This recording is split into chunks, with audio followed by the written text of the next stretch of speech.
She says the most offensive thing to me that you can say to a person of color in the United States of America. She asks me, "Were you born in this country?" And I was immediately offended. I put my hands on my hips and I said, "Yeah, I was born in this country." She then goes on to ask me, "How old are you?" I said, 19 years old. She says, "Are you married?" I said, "No, ma'am." She says, "Do you have any kids?" I said, "No, ma'am." "May I help you find something?" She then goes on to tell me something that changed my life forever. She says, "You look like you could be the next Miss USA." And I laughed at this woman hysterically. I said, "Lady, I don't know what you're talking about. I'm going into my sophomore year at Virginia State. I'm about to commission in 3 years, go on active duty, be a military officer." Somehow, this crazy woman convinced me to meet her at Starbucks the very next day. She brought this foot-tall stack of pageant books, and she goes on to convince me to compete in my very first pageant. I compete in my first pageant 3 months later, and I lose. I go back the second year, compete in my state pageant, and I lose. I go back the third year, compete in my state pageant, and I lose. Go back the fourth year, compete in my state pageant, and lose. Go back the fifth year, compete in my state pageant, and lose. But guess what happens the sixth year? I lose. I called her on the phone 6 years after our Target conversation, and I said, "You told me I could be the next Miss USA." And she says, "Deshauna, keep trying, keep trying, keep trying." In June of 2015, this amazing, kind of cuckoo woman passes away from leukemia. In December 2015, I win Miss District of Columbia, USA. In June 2016, I'm crowned the first soldier to win Miss USA. And last January in Manila, Philippines, I walked the Miss Universe stage and placed top 9 amongst 86 countries.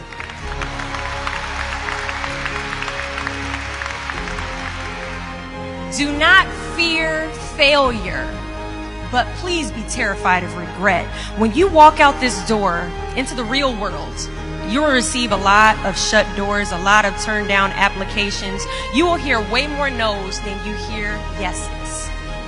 Giving up is something I did a lot of growing up, and I don't think I really challenged myself to stick anything through until I joined the track team in middle school.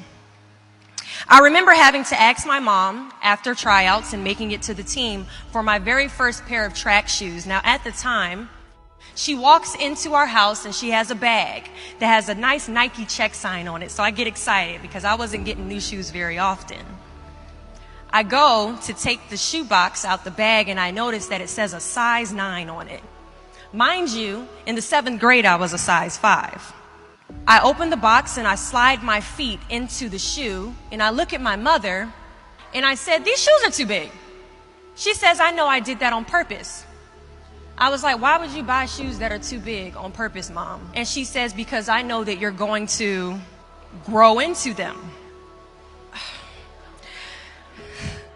Coach has us line up on the starting line and he wants us to run a lap around the track.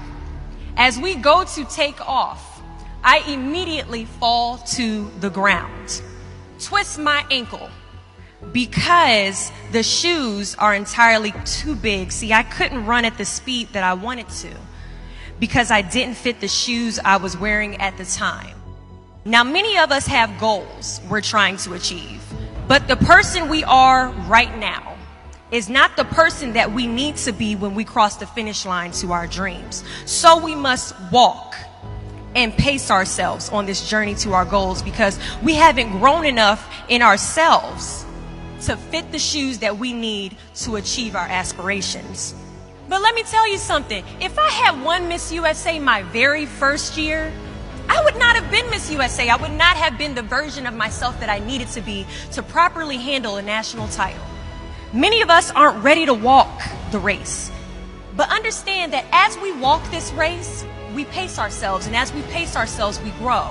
And as we grow, our foot gets bigger, and as our foot gets bigger, our shoes begin to fill, and as our shoes begin to fill, we can now run a little bit faster, and as we pick up the pace, we get to the finish line, at the exact time we are destined to cross it.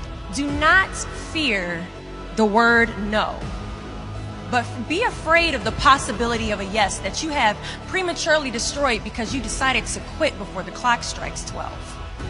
There are a lot of questions that is going to keep you up at night, but I guarantee there isn't one question that will keep you up longer at night than the question, what if I didn't give up?